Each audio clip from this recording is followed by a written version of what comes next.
नमस्कार दोस्तों।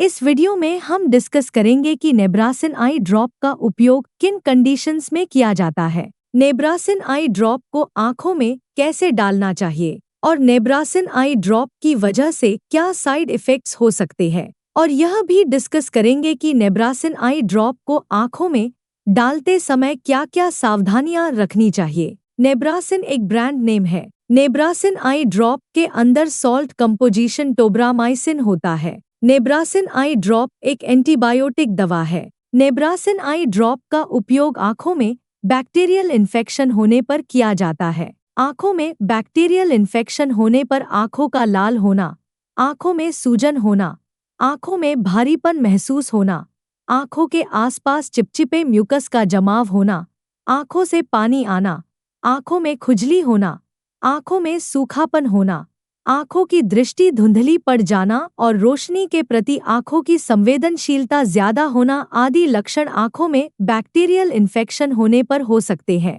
आंखों की कोई सर्जरी होने के बाद भी डॉक्टर आंखों में इन्फेक्शन को होने से रोकने के लिए नेब्रासिन आई ड्रॉप को डालने की सलाह दे सकते हैं। साइड इफेक्ट्स की बात करें तो वैसे तो ज्यादातर व्यक्तियों में नेब्रासिन आई ड्रॉप की वजह से कोई साइड इफेक्ट्स नहीं होते हैं, लेकिन कुछ % व्यक्तियों में नेब्रासिन आई ड्रॉप की वजह से कुछ साइड इफेक्ट्स हो सकते हैं, जैसे आंखों में सूखापन होना, आंखों में जलन होना, आंखों में दर्द होना, आंखों में खुजली होना, आंखों में सूजन होना, आंखों का लाल होना और आंखों की दृष्टि का कुछ समय के लिए धुंधला होना आदि साइड इफेक्ट्स नेब्रासिन आई ड्रॉप की वजह से हो सकते हैं। यदि किसी व्यक्ति को नेब्रासिन आई ड्रॉप को आंखों में डालने के बाद आंखों में बहुत तेज जलन, खुजली और आंखों में लालपन की समस्या ज्यादा होती है या लगातार बनी रहती है, तो ऐसी स्थिति में आपको डॉक्टर से परामर्श लेना चाहिए, क्योंकि ये लक्षण नेब्रासिन आई ड्रॉप की वजह से एलर्जी होने पर हो सकते हैं।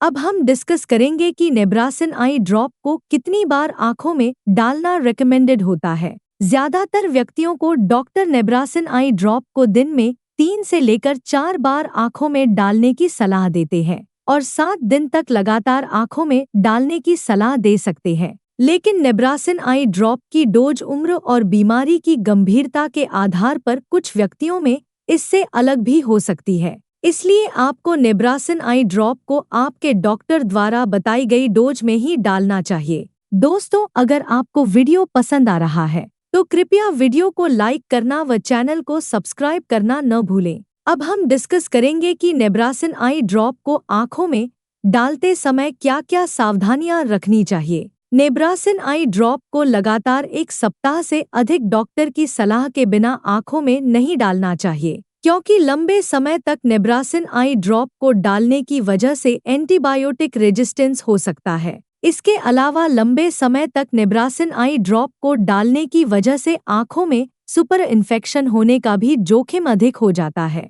सुपर इन्फेक्शन यानी एक नया इन्फेक्शन आंखों में हो जाता है। नेब्रासिन आई ड्रॉप को आंखों में डालने के बाद कम से कम 30 मिनट तक किसी अन्य दूसरी आई ड्रॉप को नहीं डालना चाहिए। नेब्रासिन आई ड्रॉप की बोतल को एक बार खोल लेने के बाद नेब्रासिन आई ड्रॉप की उस बोतल का उपयोग 1 महीने के अंदर कर लेना चाहिए और नेब्रासिन आई ड्रॉप की खुली हुई 1 महीने से पुरानी आई ड्रॉप को आंखों में नहीं डालना चाहिए। नेब्रासिन आई ड्रॉप को आंखों में डालने के बाद नेब्रासिन आई ड्रॉप के ढक्कन को तुरंत ही बंद कर देना चाहिए और नेब्रासिन आई ड्रॉप की बोतल की चोंच को कभी भी उंगली या हाथ से नहीं छूना चाहिए, क्योंकि ऐसा करने की वजह से आंखों में इन्फेक्शन हो सकता है। अभी इसके बारे में पर्याप्त डेटा अवेलेबल नहीं है कि नेब्रासिन आई ड्रॉप प्रेग्नेंट महिलाओं और स्तनपान करा रही महिलाओं को नुकसान पहुंचाती है या नहीं। इसलिए केवल ज्यादा जरूरत पड़ने पर ही डॉक्टर प्रेग्नेंट महिलाओं और स्तनपान करा रही महिलाओं को नेब्रासिन आई ड्रॉप को डालने की सलाह देते हैं।